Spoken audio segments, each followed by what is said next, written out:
오늘은 또 이렇게 종교 개혁 주일입니다. 그래서 이때 종교 개혁 주일이고요.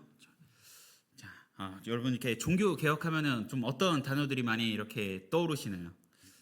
뭐 아마 대부분 뭐 마르틴 루터라든가 뭐 95개 반박문이라든가 뭐 개신교의 탄생이라든가, 그리고 제가 알기로는 목사님께서도 이렇게 종교 개혁 주일이 다가왔을 때, 그러니까 종교 개혁 주일일 때 좀 이런 뭐 오직 은혜, 오직 믿음, 오직 성경이라는 그런 종교 개혁의 그런 정체성에 대해서 좀 이렇게 설교를 했다라는 것에 대해서 좀 이야기를 많이 들었습니다. 그래서 아마 이런 종교 개혁이라는 그런 정체성에 대해서 여러분들이 많이 떠오르실 것 같습니다. 저도 종교 개혁하면요 이런 단어들이 좀 많이 이제 떠오릅니다. 그런데 제가 이제 서론에서도 한번 이제 이야기를 하겠지만, 저는 이 종교 개혁이라는 운동이요 왜 일어나게 되었는지에 대해서요 좀 다시 한번 생각해 볼 수 있는 그런 계기의 시간이 됐으면 좋겠습니다. 뭐 들어보셨을 수도 있고, 뭐 혹은 뭐 아예 생소한 이야기로서 이제 들릴 수도 있겠지만, 좀 이러한 관점에서도 우리가 다시 한번 이 종교 개혁에 대해서도 좀 다시 한번 들어보면은 좀 좋지 않을까라는 그런 생각을 합니다. 그래서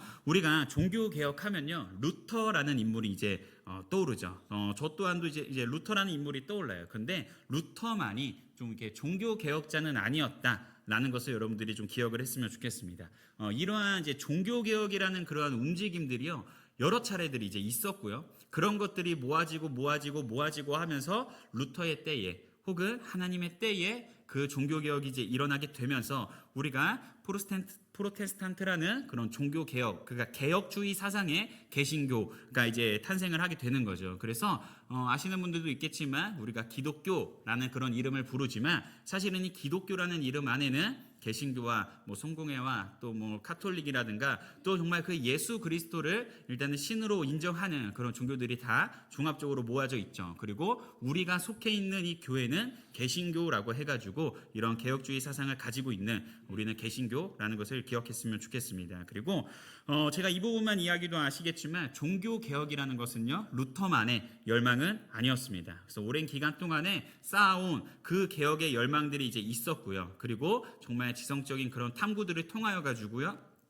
그런 뭔가 그리고 이제 만들어진 결과물이라는 겁니다. 그래서 종교 개혁의 근본적인 동력 중에 하나가요,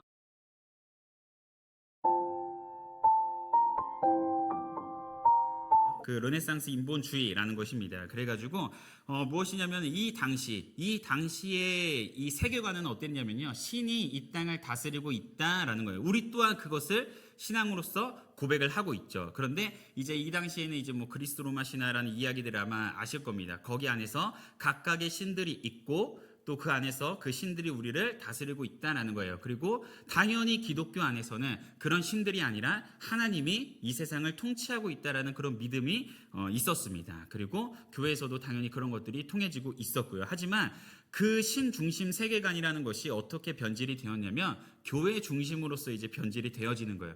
신 중심, 교회 중심, 이런 말들이 사실은 우리가 듣기로는 굉장히 좋아 보이지만 당연히 이런 것들이 좋은 말이에요. 그런데 이런 것들이 어떤 식으로 변질이 되었냐면요 이 교회 안에서, 그러니까 이 교회 안에서 이제 그런 것들이 있죠. 이제 제도라는 것들이 있고요. 이제 그 안에 그런 제도와 그런 문화다 이런 것들이 이제 있습니다. 그 안에서 하나님이라는 그 존재가 이제 갇히게 되는 거죠. 전통이 우선이 되고 교리가 뭔가 우선이 되고 하면서 하나님이라는 존재가 우리에게 와닿지가 않는 거예요. 그래서 그 대표적인 예시로서 어떤 일들이 일어나게 됐냐면은 성경이라는 거, 하나님의 말씀이라는 것이 우리 모두에게, 평신도인 우리 모두에게 다가오는 것이 아니라 그냥 그들의 사제의 것이었습니다. 그래서 이 당시에는요 성경이라는 것을 우리 성도들은 읽을 수가 없었습니다.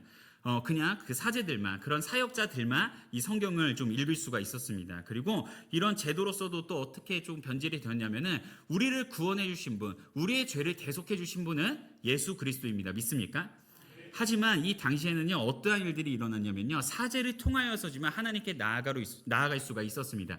예수 그리스도께서 이미 십자가에 못 박혀 죽으심으로써 우리는 하나님께 나아갈 때 온전히 예수 그리스도의 이름으로 나아갈 수가 있는 거예요. 그런데 이 당시에는 사제를 통하여서 뭐 예를 들어 그런 고해성사 같은 것들이 있을 수 있고, 그리고 대표적으로서 가장 큰 문제였다라고서 지적되는 것이 면죄부라는 것을 통하여서 너가 이제 죄를 사함을 이제 죄 사함을 받았다라는 그 증서를 이제는 팔게 되는 거죠. 그리고 그것이 교황의 이름으로써 행해지면서 죄 사함이라는 권한은 오직 우리 주 예수 그리스도에게만 있음에도 불구하고 교황에게 그런 것들이 이제 가게 되는 거죠. 그런 문제점들이 이제 지적하게 되면서 종교 개혁들이 일어나게 됐는데, 이 당시에서 이제 문제점으로서 제가 말씀드렸던 신중심, 교회 중심이라는 것이 어떤 식으로 변질되었냐면은 하나님의 말씀, 하나님의 축복이 우리 모두의 것임에도 불구하고 사제들의 특권처럼, 특히나 우리 개신교로 따지면은 사역자의 특권인 것처럼 그렇게 누려지는 것에 대해서 이제 비판을 하기 시작했던 거죠. 그러면서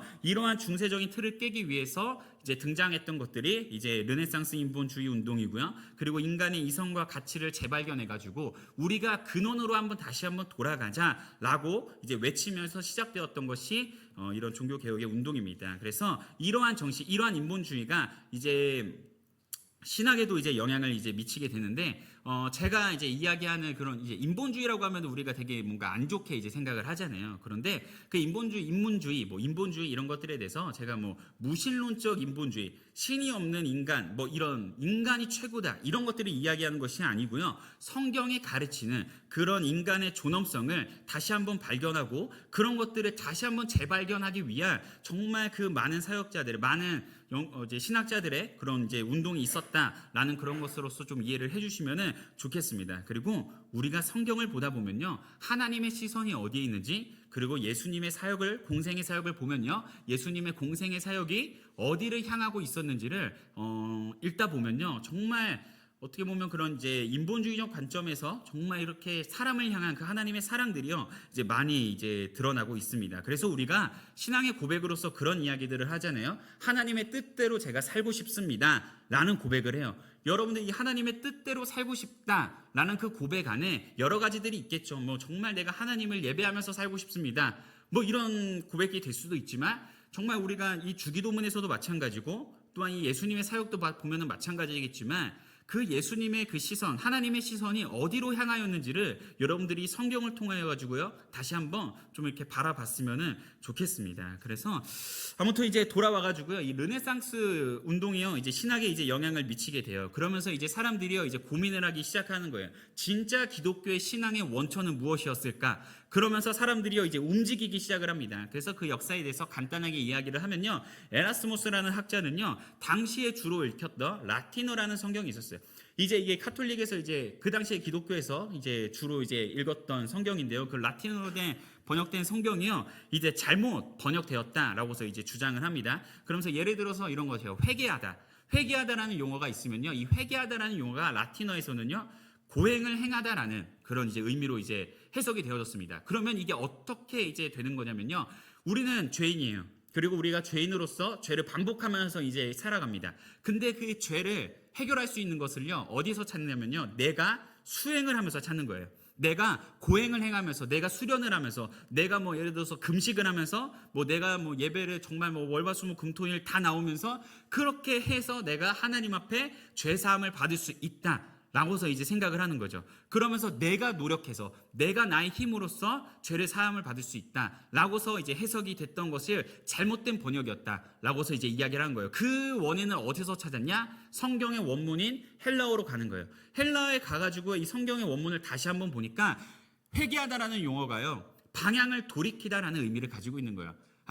여기서 이제 에라스무스는 발견하게 되는 거죠. 뭐냐면, 회개하다라는 용어가, 회개라는 것이 나의 힘, 나의 고행으로 해결되는 것이 아니라 정말 내가 그 예수 그리스도를 다시 한번 바라봄으로써 죄라는 것에 있어서 내가 하나님 앞에 죄를 고백하고, 이제는 죄된 곳을 바라보는 것이 아니라 나의 몸이 죄된 곳에 있었더라면 죄된 곳이 아닌 온전히 하나님께서 기뻐하시는 방향으로서 내가 방향을 틀어서 그곳을 바라보는 것이 회개라는 것이구나 라는 것에 대해서 다시 한번 이 에라스무스는 이 성경의 원문을 보면서 발견을 하게 되는 거죠. 그래가지고요, 이제는 신약 성경의 헬라어 자료들을 이제 모아가지고 그런 오류를 좀 바로잡고 헬라어 본문을 편집하기 시작하는 것이 이 에라스무스의 가장 큰 사역 중에 하나입니다. 그리고 이것을 본받아서 루터라는, 우리의 종교개혁을 잘 알고 있는 루터라는 인물을 성경은 우리 모두가 읽어야 한다 라고서 이제 주장을 하면서요, 라틴어로 된 성경을 독일어로 번역을 하면서 정말 많은 사람들이, 정말 일반 평신도들도 성경을 읽을 수 있도록 이제 도와주게 이제 되는 거죠. 그리고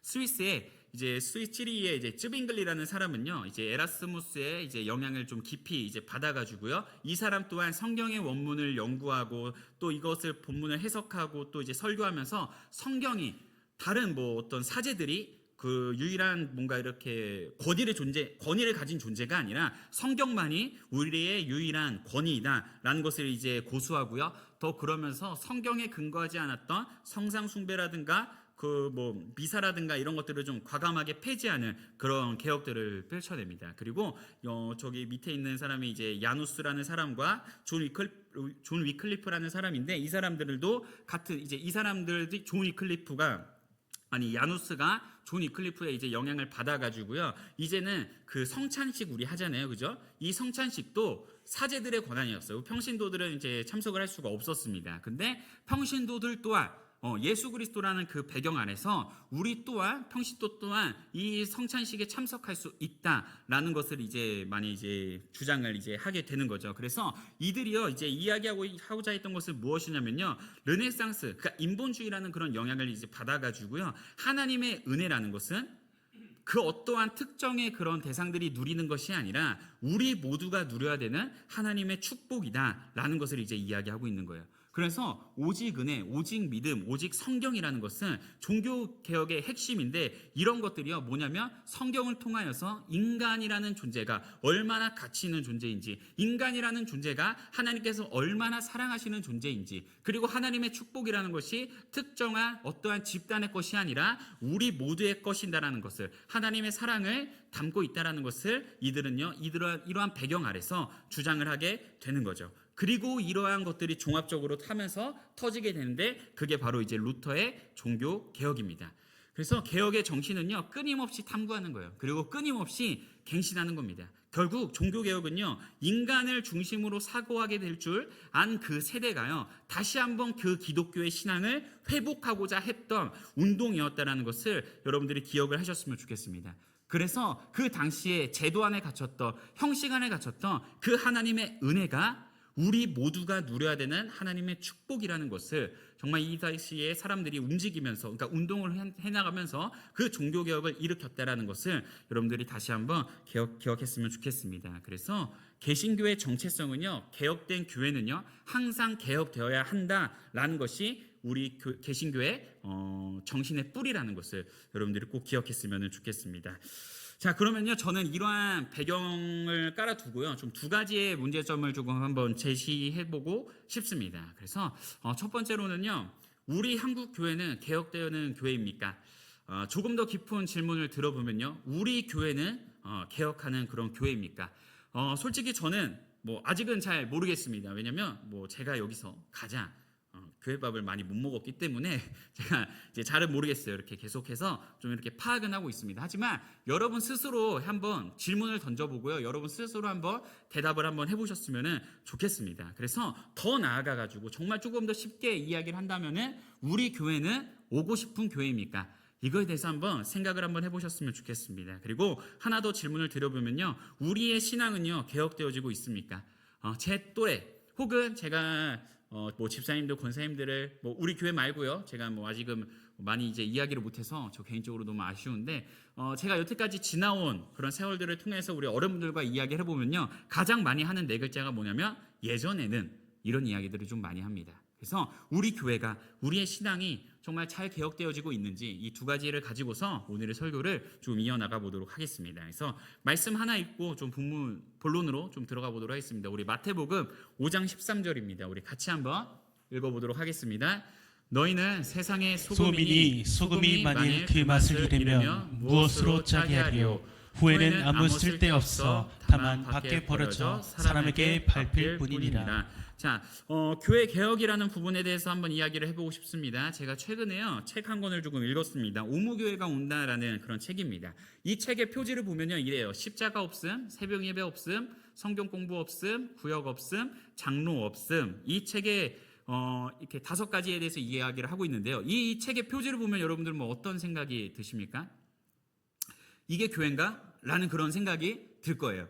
저도 이런 생각이 들어가지고 사실 이 책이 뭐 정말 많은 젊은 사람들이 청년들이 읽었다고 한들 저에게는 너무 와닿지 않아가지고 저는 이 책이 나오고 나서도 사실은 읽지를 않았었습니다. 그리고 신앙 서적을 조금 이렇게 읽어보시고 성경 공부를 조금 해보신 분들은 아시겠지만 예를 들어 그런 거예요. 뭐 십자가 없음은 뭐 예수 그리스도를 부정하자 이런 것이 아니고 이렇게 형상에 돼 있는 이런 십자가 없는 교회, 뭐 새벽 예배는 뭐 현대인의 삶에 대해서 이야기할 거고 장로 없음은 교회는 어떤 특정한 누군가의 것이 아니라 우리 모두의 것이다. 그렇기 때문에 뭐 어떠한 정치를 결정할 때도 특정 누군가가 정치를 뭐 결정할 것이 아니라 우리 모든 성도들이 다 같이 의견을 모아서 최대한 뭐 다수결로 뭐 이렇게 뭐 해야 된다 이런 식의 이야기를 할 것 같은 거예요. 근데 제 스스로 이 책의 표지를 보면서 이해할 수 없었던 것은 성경 공부 없음과 구역 없음이라는 부분에 있어서는요 저 개인적으로는 납득이 되지는 않았었습니다.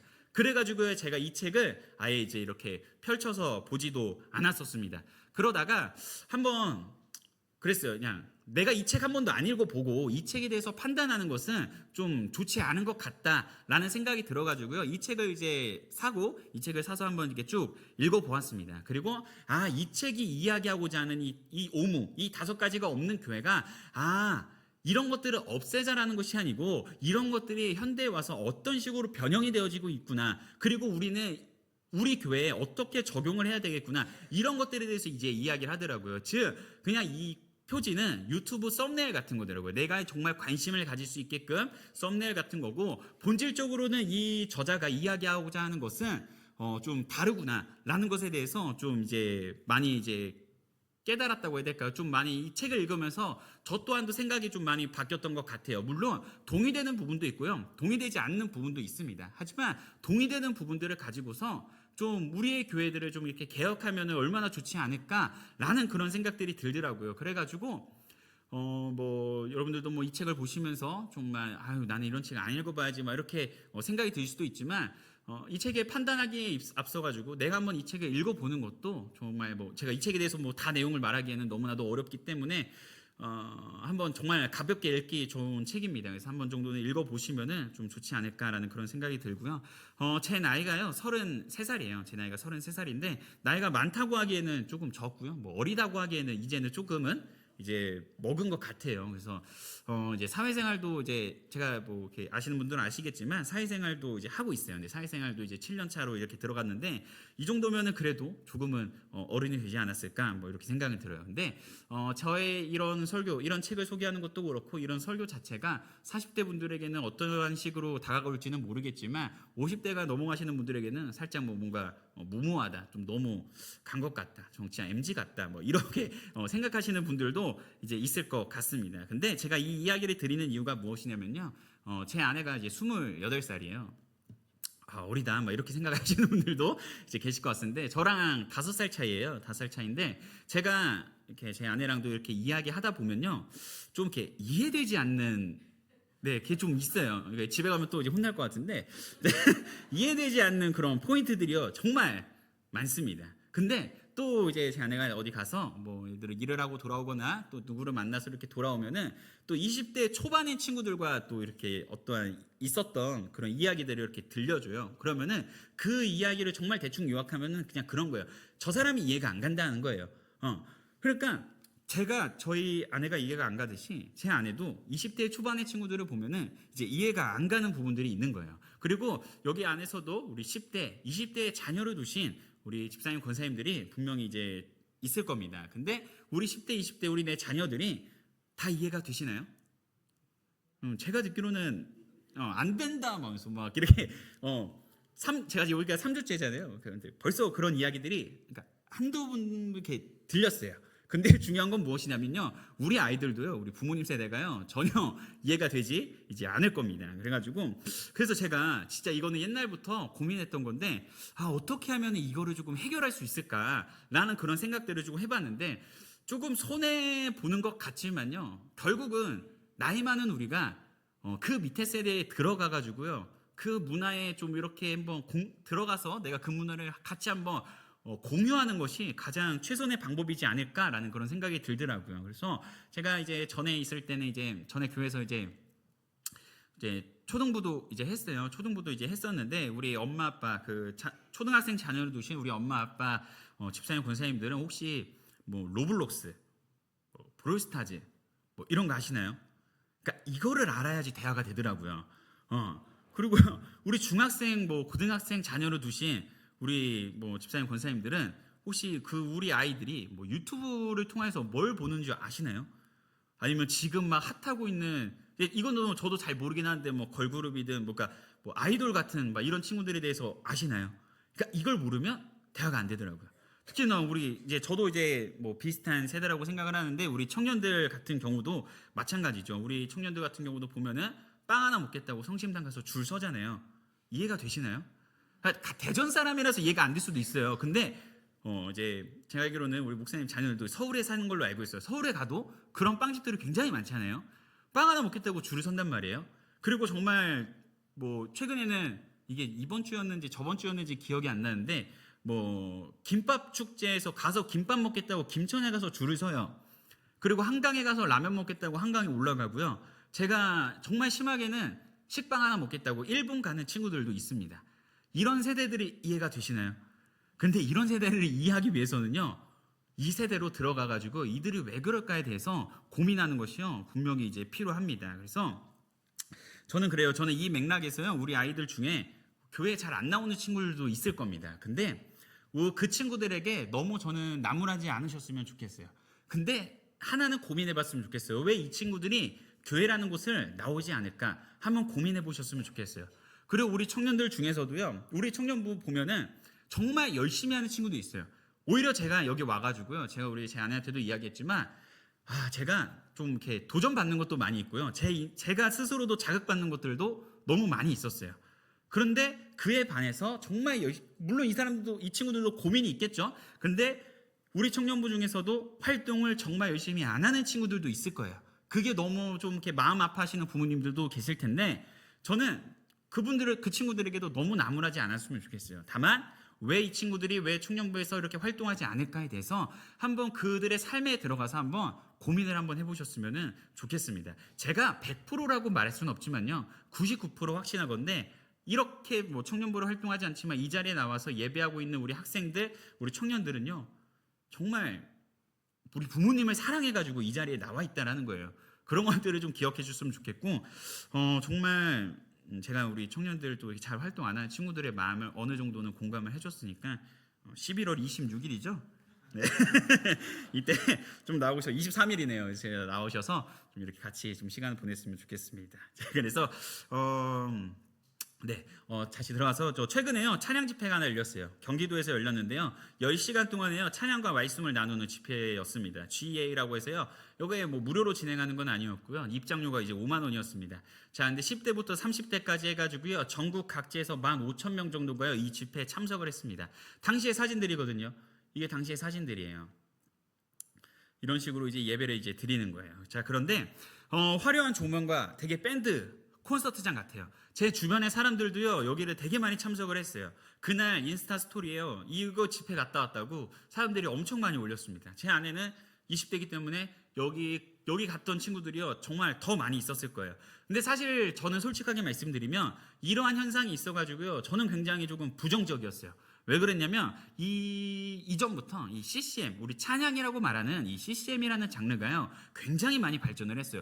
유튜브에 검색해 보시면 알겠지만, 뭐 제가 시장 생활을 20살에 시작했거든요. 그러니까 13년 전에 시작을 했어요. 근데 13년이라는 시간 동안에 이 찬양이라는 것이 같은 곡임에도 불구하고 정말 많이 뭐 이렇게 뭐라 그러죠? 편곡하면서 정말 많이 이제 발전을 했어요. 정말 그냥 우리 젊은 세대들이 너무나도 듣기 좋게 너무 많이 이제 발전을 했습니다. 그런데 제가 여기에 있어가지고 이제 속히 말해서 이제 MZ들에게 정말 친근하게 다가가는 거에 있어서는 너무나도 긍정적이었지만 제 한편으로는 조금 뭔가 염려스러웠던 거, 뭐 저라는 존재가 뭐 염려한다고 달라질 건 아니지만 저가 스스로 염려했던 건 뭐냐면 이 CCM이라는 이 찬양이요 그저 가요처럼 불리는 거. 저는 이게 하나의 기도이고 하나의 고백이라고 생각을 하는데 그냥 고백이고 기도의 내용으로서 우리가 하나님 앞에 올려드리는 것이 아니라 그냥 뭔가 가요처럼 그렇게 노래로서 변질되어지는 것 같아가지고 저 스스로는 조금 이렇게 염려스러운 좀 그런 것들이 조금 있었습니다. 근데 다시 한번 좀 생각을 한번 해봤어요. 다시 한번 생각을 해봤는데 젊은 세대들이요 좀 죽고 있대요. 젊은 세대들이 죽고 있대요. 근데 이 집회에 참석하려고요 새벽부터 준비해가지고요 나가는 세대들이 있는 거예요. 그리고 이 친구들이요 이 집회에 참석해가지고요 어떠한 마음으로 참석해갖고 어떠한 마음으로 예배를 드렸는지는 제가 판단하는 문제는 절대 아니라고 생각을 합니다. 하지만 이 친구들이 이 집회에 너무 가고 싶어서 새벽같이 준비해서 자기가 여기서 받은 은혜들을요 막 나눕니다. 막 이런 식으로 막 기록해요. 어떤 분이 올려놓은 걸 제가 가져온 건데 막 이렇게 기록을 해요. 그리고 이거를 이제는 자랑을 합니다. 어디에? 인스타 스토리에 이제 올려서 자랑을 하는 거예요. 저는 우리 청년들에게도 한번 질문을 한번 던져보고 싶어요. 우리 교회는요 인스타 스토리에 올리고 싶은 교회입니까? 자랑하고 싶은 교회입니까? 여러분들 스스로 한번 대답을 한번 해보셨으면 좋겠어요. 저가 담임 목사님은 아니지만요 저에게는 늘 이제 꿈이라는 거 있어요. 그리고 제가 그 꿈을 당연히 이룬 적도 있지만 이제 못 이룬 적도 이제 많이 있습니다. 여기 올 때도 같은 마음이었어요. 어떤 마음이었냐면 우리가 이제 청소년부와 청년부를 담당하잖아요. 저는 우리의 청년부가요 오고 싶은 교회로 만드는 거예요. 인스타 스토리에 막 올리고 싶은 교회로 만드는 거예요. 제가 26년, 이 교회가 26년 됐잖아요. 제가 26년이라는 시간을 제가 당연히 다 알지는 못하죠. 물론 부흥하던 때가 있을 거고 또 침체되던 때가 있을 거고 정체되던 때가 분명히 있었을 겁니다. 그리고 어려움도 분명히 많이 있었을 거라고 생각을 합니다. 하지만 우리 교회는요 개혁교회라는 것을 잊지 않으셨으면 좋겠어요. 계속해서 그 안에서 변화를 추구해야 되고 개혁을 추구해야 되고 그렇게 하면서 우리 교회가 정말 젊은 청년들에게 혹은 제가 이걸 읽으면서 설교를 준비하면서도 좀 편향되는 이런 것들이 있더라고요. 근데 다른 방면으로는 우리 집사님들에게 우리 권사님들에게 우리의 교회가 정말 오고 싶은 교회로 만들 수 있도록 그런 것들에 대해서 고민하고 도전하는 것이 우리 개혁교회의 정신이고 우리 교회가 좀 그런 교회가 되어야 한다는 것을 그런 교회 그런 뿌리에서 우리 교회가 시작되었다는 것을 여러분들이 좀 많이 기억했으면 좋겠습니다. 그게 바로 종교개혁의 정신이고 우리 교회가 나아가야 되는 길입니다. 자, 그 두 번째로는요 신앙개혁입니다. 제가 아까도 이제 이야기를 드렸지만요 예전에는 이라는 이야기들을 좀 많이 고백하시더라고요. 우리 성도님들은 어떨지는 모르겠어요. 근데 뭐 그래요. 뭐 제가 예전에는 뭐 기도를 많이 했어요. 제가 예전에는 헌신을 많이 했고요. 제가 예전에는 말씀을 많이 받고요. 뭐 제가 예전에는 뭐를 했고요. 뭐 이런 이야기들을 많이 하시더라고요. 근데 뭐 제가 뭐 그래요. 저는 뭐 예배를 많이 드리고 헌신을 많이 하고 뭐 이렇다고 해서 신앙이 뛰어나다. 뭐 그렇게까지는 저는 솔직히 생각은 하지 않습니다. 근데 그래서 뭐 이런 걸로 판단은 할 수는 없어요. 하지만 다른 거는 다 모르겠지만 제가 하나 확신하게 이야기할 수 있는 것은 무엇이냐면요. 하나님을 알고자 하는 그런 노력에 있어가지고는요. 예전에는 이 말이 통할 수가 저는 없다고 생각을 합니다. 우리가요 하나님을 알고자 하는 노력에 있어서 예전에는 이렇게 이야기하는 것은요. 그냥 발전이 없고 개혁이 없고 그냥 멈춰있는 그런 상태라는 것을 기억했으면 좋겠습니다. 그래서 종교개혁의 핵심 중에요 오직 성경이라는 이야기가 있지 않습니까? 이 말의 배경이 제가 무엇이라고 이야기를 했습니까?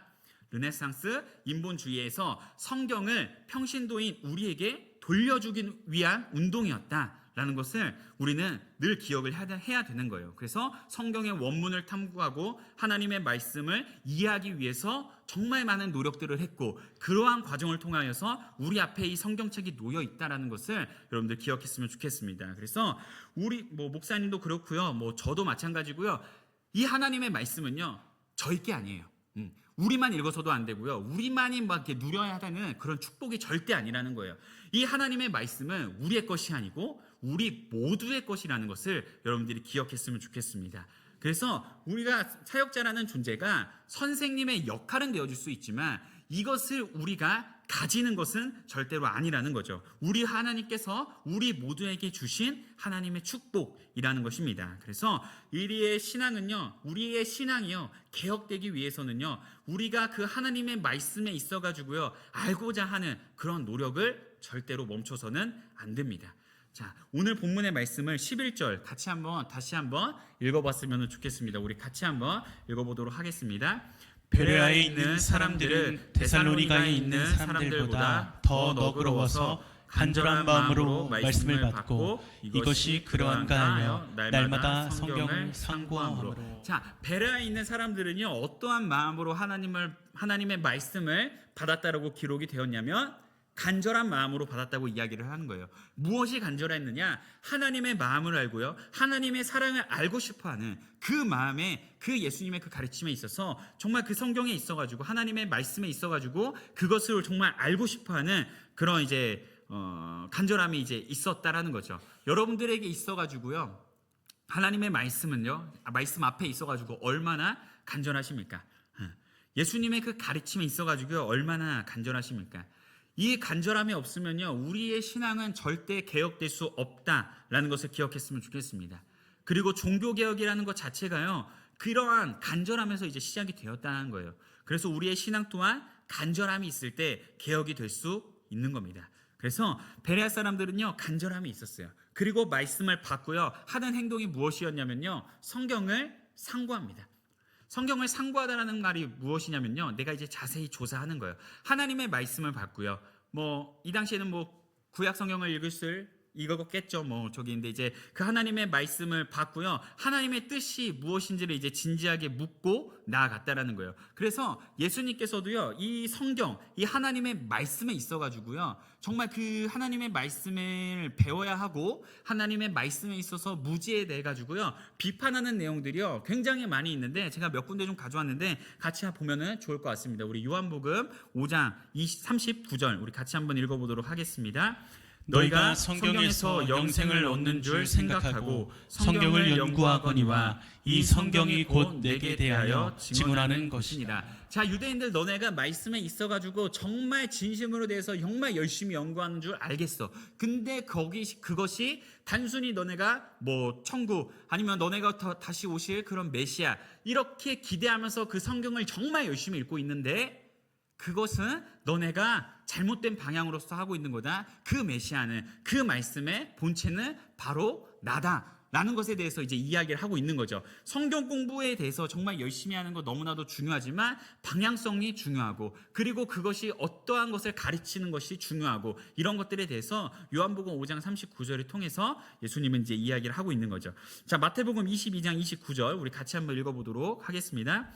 예수께서 대답하여 이르시되 너희가 성경도 하나님의 능력도 알지 못하는 거로 오해하였도다. 자, 예수님께서 분명히 이야기하시는 것이 무엇이냐면요, 이 성경 하나님의 말씀에 대해서 너네가 모르니까, 하나님의 능력 당연히 모르니까 너네가 하나님의 말씀에 대해서 오해하고 있다라는 것에 대해서 비판하고 있는 그런 내용이죠. 하나님의 말씀에 대해서 정말 열심히 알아야 되니까 무지에 대해서 비판하는 그런 장면이다라고서 우리가 볼 수 있고요. 우리 마태복음 7장 21절 우리 유명 말씀인데 같이 한번 읽어보도록 하겠습니다. 나더러 주여 주여 하는 자마다 다 천국에 들어갈 것이 아니요 다만 하늘에 계신 내 아버지 뜻대로 행하는 자라야 들어가리라. 자, 다시죠. 주여 주여 하는 자마다 다 천국에 들어가는 게 아니래요. 자, 그런데 여기서 분명한 것은 뭐냐면 하나님의 뜻대로 행해야 된다는 것에 대해서 이야기하고 있습니다. 자, 그렇다면 하나님의 뜻이 무엇인지를 알기 위해서는 어떻게 될까요? 하나님의 말씀인 이 성경을 우리가 사랑하고 하나님의 말씀인 성경을 계속해서 바라봐야 된다는 것에 대해서도 이야기를 하고 있습니다. 우리 마지막으로 하나만 더 보도록 할게요. 마가복음 7장 6절 우리 같이 한번 읽어보도록 하겠습니다. 이르시되 이사야가 너희 외식하는 자에 대하여 잘 예언하였도다. 기록하였을 때 이 백성이 입술로는 나를 공격하되 마음은 내게서 멀도다. 자, 예수님께서도요 그냥 예수님의 말씀의 본체이신 것은 우리는 알죠. 하지만 이 당시의 사람들은 믿는 자들이 있었고 믿지 않는 자들이 분명히 이제 있었을 것입니다. 그러다 보니까 유대인들이 많은 비판들을 했겠죠. 자, 그런데 이 예수님께서도요, 이야기하실 때 무엇을 인용했냐? 이사야서를 인용해 가지고요, 분명히 이들에게 이야기를 하고 있는 거예요. 말씀을 외식하는 자들에 대해서 하나님의 말씀을 인용함으로써 이들에게 비판을 하고 있다라는 거죠. 예수님도 성경을 알고요, 그리고 적용하는 것에 대해서 늘 이렇게 이야기하셨고 말씀을 통하여서 그들의 삶을 비판하셨습니다. 그래서 예수 그리스도를 따르는 우리는요, 얼마나 말씀에 있어 가지고요 진심입니까? 예수님도요, 종교개혁처럼요, 하나님의 말씀이요, 유대인만을 위한 것이 아니라 우리 모두의 것이다 라는 것을 알려주셨습니다. 그리고 예수 그리스도의 그 십자가 사건 또한 특정 누군가의 것이 아니라 우리 모두가 누려야 되는 하나님의 축복이라는 것을 분명히 이야기를 했습니다. 그래서 구원이라는 것 자체가 내가 누리는 것이 아니라 우리 모두가 누려야 되는 것임을요, 이 성경을 통하여서 분명히 이야기하고 있다는 사실입니다. 자, 종교개혁이 무엇입니까? 하나님의 축복이, 예수님의 가르침이, 그리고 성령님의 그런 중보하심이 어떠한 특정한 계층의 것이 아니라 우리 모두의 것인 것을 알려주신 사건이고, 그리고 그러한 과정을 통하여 가지고 우리가 이 시간에 예배를 드리면서도 이 하나님의 말씀을 정말 우리가 쉽게 이렇게 접할 수가 이제 있게 된 거죠. 그리고 이러한 과정을 통하여 가지고, 이러한 정신과 이러한 마음을 통하여 가지고 하나님의 말씀이, 이 성경이 우리 앞에 있다라는 사실을 기억했으면 좋겠습니다. 자, 그래서 하나님을 사랑하십니까? 예수 그리스도를 사랑하십니까? 성령을 사모하십니까? 그래서 신앙을 개혁하고 싶습니까? 자, 그럼요, 오직 성경으로 돌아오시기를요, 주님의 이름으로 축복합니다. 그렇게 해서 하나님을 사랑하는 삶을 살고요, 이웃을 사랑하는 삶을 살기를 주님의 이름으로 축복합니다. 마무리하도록 하겠습니다. 예수님의 사역은요, 곧 하나님의 말씀입니다. 그리고 예수님의 사역은 특정 누군가를 위한 것이 아니라 우리 모두를 위한 것이었다라는 것을 기억했으면 좋겠습니다. 유대인을 호통친 것도, 사회적 약자를 품어주신 것도, 십자가에 매달려 죽으시고 부활하시고 우리에게 구원을 약속을 이행하시기까지 우리 모두를 향했다는 사실을 기억했으면 좋겠습니다. 그리고 그 뜻을 품은 이들이요, 중세에 종교개혁을 해왔고 루터의 때에 터졌습니다. 그때의 정신은 이러했습니다. 개혁된 교회는 계속해서 개혁되어야 한다라고 했습니다. 그래서 이제는 우리가 개혁되는 교회가 되어지기를 소망하고요, 우리의 신앙 또한 개혁되어지는 교회가 우리의 신앙 또한 개혁이 되어 가져가지고요, 우리의 교회가, 내가 하나님의 제자로서 정말 산 제물로서 우리의 교회가, 우리 모두가 하나님 앞에 산 제물로서 드려질 수 있는 하나님의 제자가 되어지기를 주님의 이름으로 축복합니다.